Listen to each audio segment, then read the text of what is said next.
అయ్యేటప్పుడు 30-35 ఇయర్స్‌లోనే స్టార్ట్ అయ్యేటప్పుడు జనరల్లీ ఎవరైనా సరే అరుగుదల అని ఎక్స్‌పెక్ట్ చేయాలి. చేయరు. రైట్. సో, నాకేదన్నా బాడీలో డెఫిషియన్సీ ఉండొచ్చు. లైక్ నాకు కాల్షియం డెఫిషియన్సీ ఉండొచ్చు. సో, మీ దగ్గరికి వచ్చేదానికన్నా బిఫోరే అలాంటి ప్రికాషన్స్ అన్నీ కూడా అస్సలు ముందు అటువంటివి తీసుకొని ఏముండవు.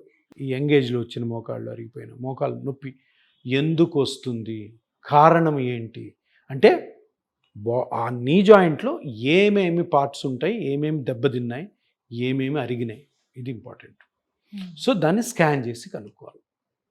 15 డేస్ కంటే ఎక్కువ మోకాలు నొప్పి ఉంది అంటే తప్పకుండా ఆ స్కాన్ చేసుకొని అది కార్టిలేజ్ ప్రాబ్లమా, మెనిస్కస్ ప్రాబ్లమా, లిగమెంట్ ప్రాబ్లమా, బోన్ ప్రాబ్లమా, మజిల్ ప్రాబ్లమా, ఇది అల్ట్రాసౌండ్ డైనమిక్ స్కాన్ తోటి హ్యాపీగా కనుక్కోవచ్చు. ఎంఆర్ఐ కూడా చేసుకోవచ్చు. ఎంఆర్ఐ అన్నది కొంచెం ఎక్కువ టైం కన్జ్యూమింగ్, పెద్ద మిషన్, ఎక్స్పెండిచర్ ఎక్కువ ఉంటుంది. అల్ట్రాసౌండ్ స్కానింగ్ తోటి నీట్గా అన్నీ అర్థమవుతాయి. ఒక ప్రిలిమినరీ డయాగ్నోసిస్, ఇంకా ఏమైనా డెప్త్లో కావాలనుకుంటే అప్పుడు ఎంఆర్ఐకి పోవచ్చు.